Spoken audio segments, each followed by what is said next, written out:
வாயிலார் நாயனார் குரு பூஜை மார்கழி மாதம் ரேவதி நட்சத்திரத்தில் கொண்டாடப்பட வேண்டியது. மறவாமையான் அமைத்த மணக்கோயில் உள்ளிருத்தி உறவாதி தனை உணரும் ஒளிவிளக்கு சுடரேற்றி இரவாத ஆனந்தம் என்னும் திருமஞ்சனம் ஆட்டி அரவானர்க்கு அன்பு என்னும் அமுதமைத்து அர்ச்சனை செய்வார் என்பது பாடல். அதை அகபூசையை செய்து இறைவன் கழக்கூடியது அவருடைய அற்புதமான வரலாறு.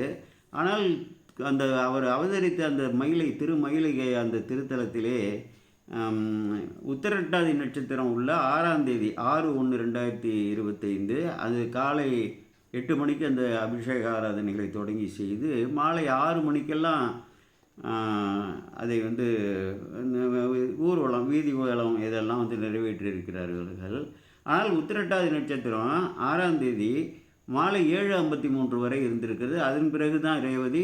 இந்த 7ஆம் தேதி இன்று முழு நாளும் அந்த ரேவதி நட்சத்திரம் 6:15 மணி வரை இருந்திருக்கிறது. அது ஏன் முழுமையாக உத்திரட்டாதி நட்சத்திரமே இருக்கக்கூடிய அந்த நாளில் அந்த பொழுதில் ஏன் இதை செய்தார்கள் என்று அதற்கு தெரியவில்லை, விளக்கம் தெரியவில்லை. ஆகம சீலர்களும் அங்கே உள்ள அர்ச்சகர்கள் அங்கே உள்ள அடியார் திருக்கூட்டங்கள் விளக்க வேண்டும் என்றால் நிர்வாகத்தினர்களெல்லாம் இந்த ஆகமங்கள்லாம் தெரியாது. இது உள்துறை செய்தி. இதற்கு சிவாச்சாரியார்கள் தான் பொறுப்பு.